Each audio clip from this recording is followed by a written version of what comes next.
A very warm good evening, South Africa, and welcome to Sunday Live right here on SABC 1. I am your host, Tumelo Mutotwane.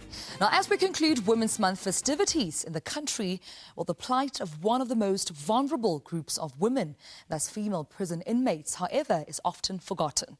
Well, Sunday Live wishes to highlight the unspoken reality of mothers who give birth and raise their babies in prison. Well, just 2 years ago, the Social Development Department had repatriated 16 children born to South African women in foreign jails.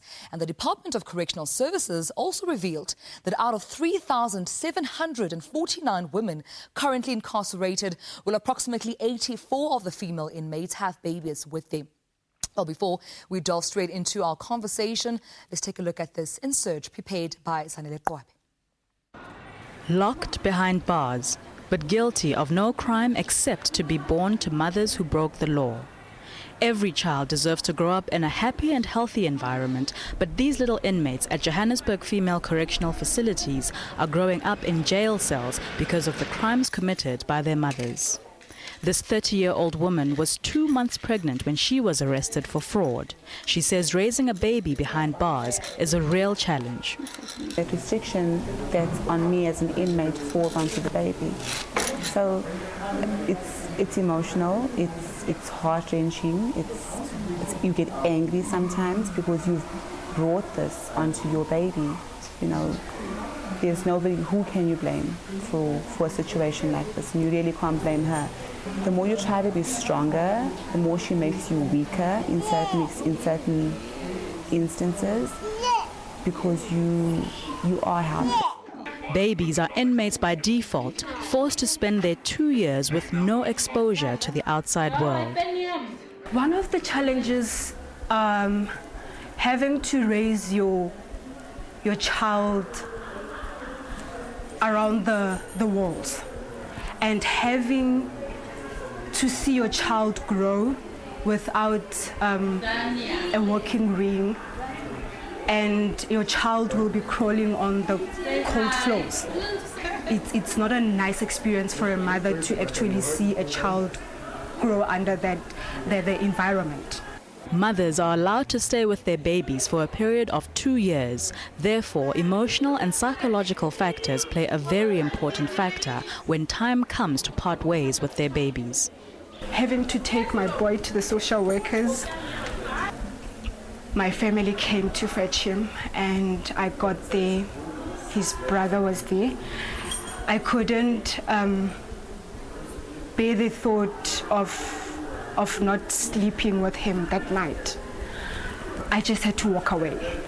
When my little one turned his back from me, I just left the social worker's office, and I didn't see my boy leave.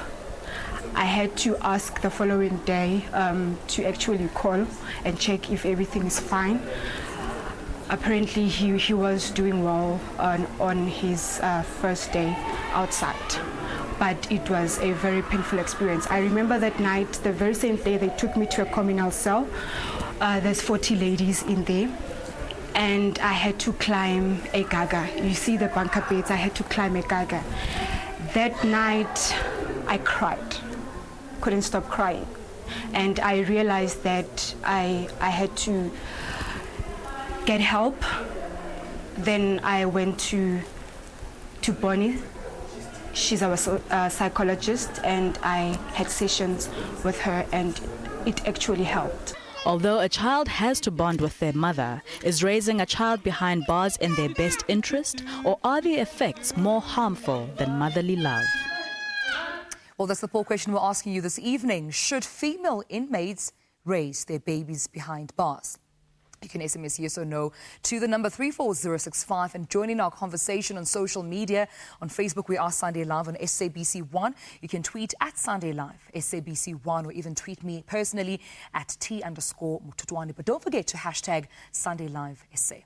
Well, in studio with us is Ms. Dorothy Makuza, the Director of Social Work Services at the Department of Correctional Services. And we're also joined by Romy Titus, the founder of Babies Behind Bars. Ladies, thank you so much for your time this evening. Welcome. Thank you. Dorothy, I'd like to start with you. My poll question to the viewers is, should female inmates raise their babies behind bars? But I would like to know from Correctional Services' point of view if the country's prison cells have the necessary facilities to cater for a mother and her baby in prison. Jimmy, thank you very much for the invite in the first place. The Department of Correctional Services has made an effort to make sure that mothers who are with their babies in correctional facilities have separate units where they can reasonably, in a more comfortable space, raise children or their babies. What I would like to share with you is that we know that the Correctional Services purpose is to enforce the sentences that have been imposed by the courts. But unfortunately, these mothers are there. Some of them have given birth in prison because when they were arrested, they were pregnant. Others, when they were sentenced, they were with their babies. So we have to make sure that these babies are taken care of. And that is why we make sure that they have got separate units where they can, for a time being, for the period of maybe from 0 to 2 years, they can comfortably raise their babies until we place them outside, because the conditions in a correctional setting are not such that we can raise a baby. They are not suitable for the cognitive development and psychological, emotional support. And please take us back to when a mother gives birth in prison. What happens from the point that she goes through labor and gives birth? Okay, when they are a mother is at the third trimester of their pregnancy, they are being separated from the rest of the population of the female offenders. Then she would be placed in a separate unit or perhaps in a hospital section where they would be cared for by the medical staff. So it is one of the arrangements, it's part of the policy that we are practicing and implementing in Department of Correctional Services. Those that give birth, they are sent to hospital, external provincial district hospitals where they would give birth. And by the time they are released from the hospital, then they will go back into a correctional facility in a separate unit, where a mother and baby unit, where they would take care of their little ones. All right, Romy, welcome once again to Sunday Live. You started Babies Behind Bars. I literally Googled everywhere in the world if there's any organization similar to what yours focuses on, which is the babies that are born behind bars. Take me through when you started and founded this organization. Why? When?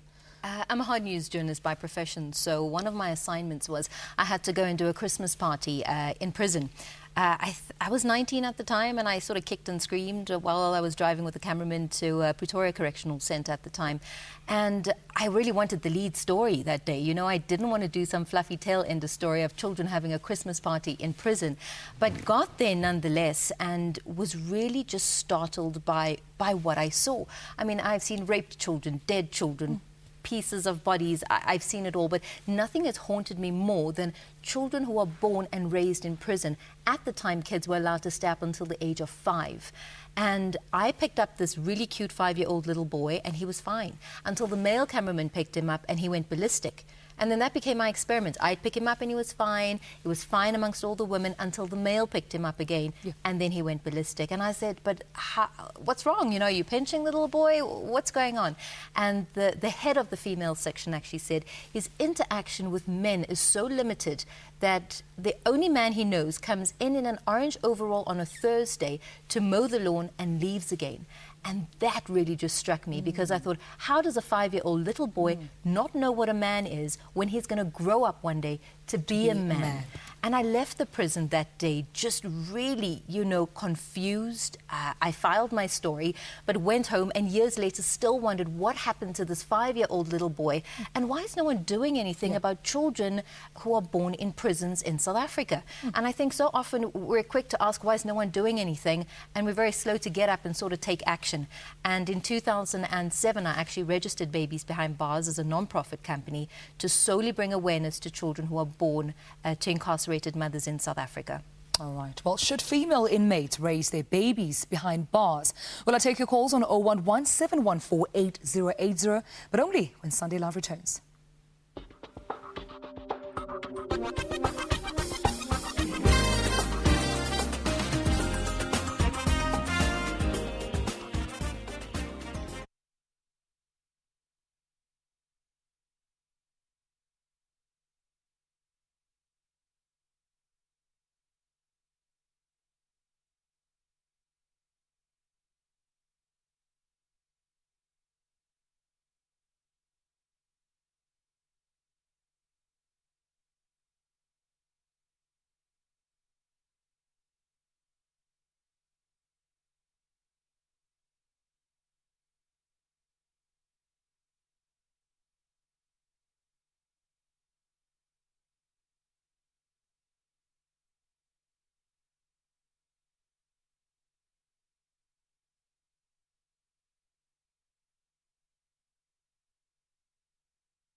Welcome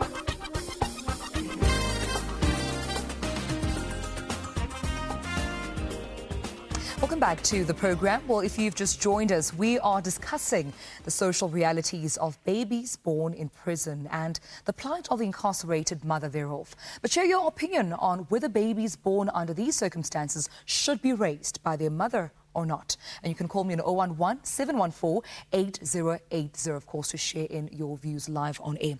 But Dorothy, let me come back to you. Romy did mention that the age for the baby to leave the correctional facility was 5. Now it's 2 years of age. Why did you specifically choose that 2 years was the right time for the baby to be separated from their mother? Okay, what has happened is that after the promulgation of the Children's Act, there was a need for the department to re-look into its position, which initially, according to the Correctional Services Act 1998, stipulated that children can stay with their moms until the age of 5. But then the Act required that special arrangements be made to cater for the needs of children. And now the Correctional Services thought it best that at least the age of 0 to 2 would be the right one for the mother to bond with the child, and thereafter the child should be placed elsewhere in alternative care, where their protection and care will be taken off by the next of kin, or perhaps the baby be placed on foster. But the focus is for us to make sure that babies do not spend more than 5 years or more than 2 years in the correctional facility, just to make sure that we protect them from the harm that could be caused by the environment, which is not for raising babies, but for adult offenders. All right, let's just take a few calls. I understand that Mpandela, all the way from KZN, is on the line. Hi, welcome to Sunday Live. Well, I'm on the line. Tandele, you're on Sunday Live now. You can ask your comment or question. Yeah, my comment is, hello. Hello, Tandele, please speak. I can hear you. Yes, please speak, sir.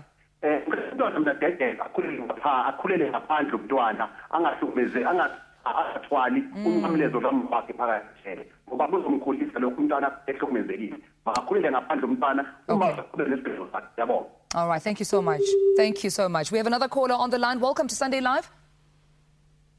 Hello. All right, we'll continue, of course, with our callers there.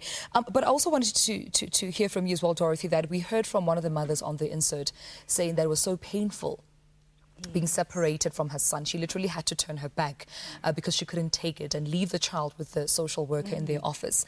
Does the mother have any input as to, I don't know, when the child is separated, when they can be separated, any talks or engagements with the mother that happens before the time comes? Yes, that is the responsibility of social workers in the correctional facility.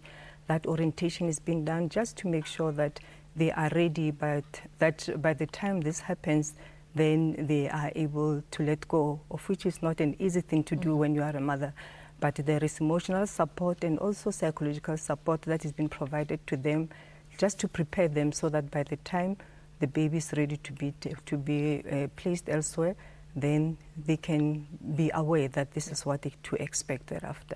And Robbie, let's just, also put the spotlight on the mother. How challenging is that situation for the mum, especially under those circumstances? I've witnessed it, and it's not something I want to witness again. If you think of a prison and a prison cell, it echoes, everything echoes. You must remember that the baby leaving, or the case that I can remember was the little girl leaving her mom at Pretoria Correctional Centre at the time. She had to leave with her grandma, right? She doesn't know her grandma. She was born and raised in prison. She's 3 years old at the time because they could stay up until the age of 5. The mom decided the baby has to go. The baby doesn't know the granny. She only knows the granny when the granny comes to visit on visiting days. She doesn't know life outside of the prison cell. She doesn't know what a car is, a supermarket, schools, interaction with other people. Everything on the outside is completely foreign to this little girl. And by the time, it was a bit of a tug and war between the mom and the granny, and eventually the granny won, and the mom was crying, and the little girl was shrieking, and it really isn't a very pleasant thing to witness. It still gives me goosebumps. But at the age of 2, I'm happy DCS did bring down the age to the age of 2. I mean, In the United States of America, there's a survey which states 80% of children born or raised in prison, ages 0 to 5, come back into the cycle. 80%. That is a large number. Yeah. I'm unable to find South African statistics, but just going on those, I mean, for them to come back into the cycle, sort of to me just says, that's home, right? That is where I was born. That's all that I know. is the environment that I know. Yeah. And so I come back into the cycle. Let me take a call on the line, Romy. We have Mprofeti all the way from KZN. Welcome. Uyaphila sisi. Ke gona le kae papa? Ngiyaphila Mthombo. Ukhuluma noProfit Mandashanda lapha eGingindlovu. Welcome. KZN. Yebo.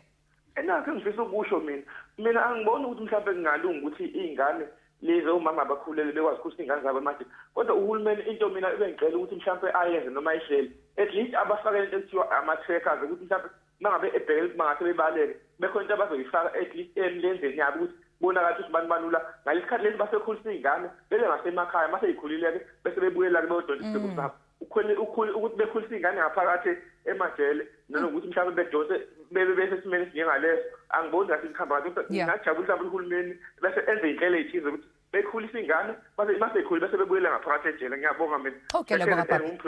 Thank you so much. Powerful point that you're making. I want to bring it back to you, Dorothy. Have you ever considered perhaps even, deferred sentences or house arrest? Or like he mentioned, I'll call him Mprofeti from KZN, say, even a tracker, just so that the mother can then raise their child, before they go back to prison? Is that something that the Correctional Service has considered? Well, I wouldn't say it is something that Correctional Services has considered, but unfortunately, what the Correctional Service is doing is to only implement the sentences that have been decided upon by the courts. If it is about deferring a sentence, it is something that perhaps could be decided at some stage, but we do not know, or are not planning for any deferment of any such arrangements. But what is interesting is that we need to be aware that the best interest of the child is what is taken into consideration. Yeah. And we have to do as much as we can to prepare the parent, and we are not doing this alone. I mean, we prepare the mother, but we have to make sure that we also link with other stakeholders. We are partnering with the Department of Social Development, who is preparing or who is responsible for placement of these babies. And what is interesting is that they would do everything that is possible to make sure that the placement of this child the baby is as comfortable as possible. But as long as we are sure that the best interest of the child is what's given importance here. Alrighty then. Well, the Department of Correctional Services may not yet be considering, of course, a deferred sentence or house arrest of anything of that nature. But when we come back, we'd like to know, are there any programs, of course, to relieve and assist mothers and their babies while in prison? Very keen to know, of course, what Babies Behind Bars will be doing as well to do and offer that assistance to mothers and their babies. But, of course, you're watching Sunday Live. We'll be right back.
Welcome back to Sunday Live. Well, our poll question asks whether female inmates should raise their babies behind bars. I look forward to our poll results, which will only reveal, of course, later on in the show. But if you want to hear more opinions coming through about our discussion, you can take a look at the bottom of your screen. We have, of course, our Facebook comments there coming through from everyone engaging on social media. So do not miss out. Go to Facebook Sunday Live on SABC1 and Twitter at Sunday Live SABC1, and, of course, engage with the rest of South Africans on this issue.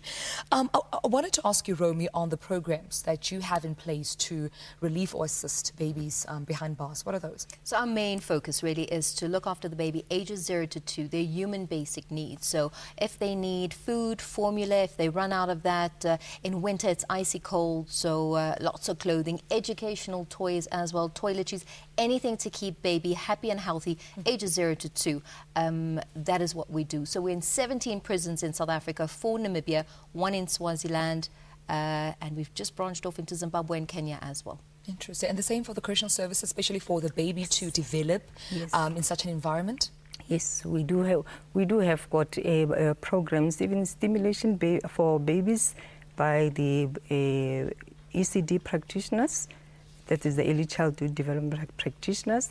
And then there are also primary healthcare programs that are being rendered by the medical staff to the mothers, just to make sure that their babies are being taken care of.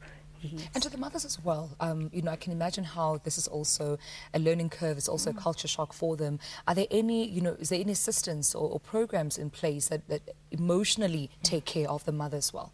Yes, you know, the parenting skills program, because some of them are new mothers and there are those that need to unlearn new skills into parenting.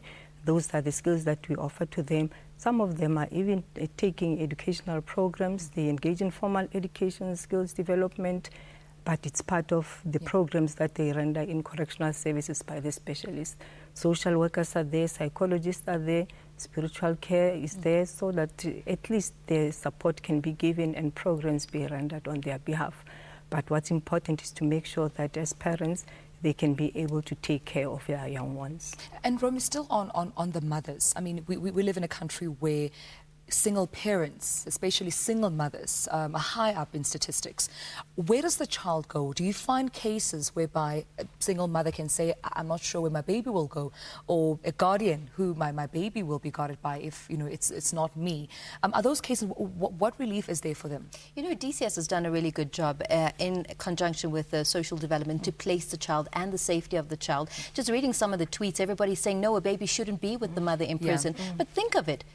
Prisoners are people too at the end of the day, you know. You want to bond with your baby. You want to get to know this little person. Absolutely. And just think how hard it is when this little person leaves your side at the end of the day. So there is a really good job being done. I mean, I haven't come across any cases where there was no place for the baby to go and no the mom was at all. and the mom was sort of up in arms. What I have come across, however, is people are saying prison isn't the place to raise a child. And yes, it isn't. But sometimes you find kids do go into foster care or with a parent who cannot now afford to look after that baby, or a caregiver or a guardian, or gets abused in the facility outside, which is out of everybody's control. So wouldn't that baby have been safer within the confines of the Department of Correctional Services? Well, you know what, Romy, let's take a look at our poll results and find out what people on social media, Facebook, Twitter, as well as from our SMS, are having to say, of course, about our poll question. We asked, should female inmates raise their babies behind bars?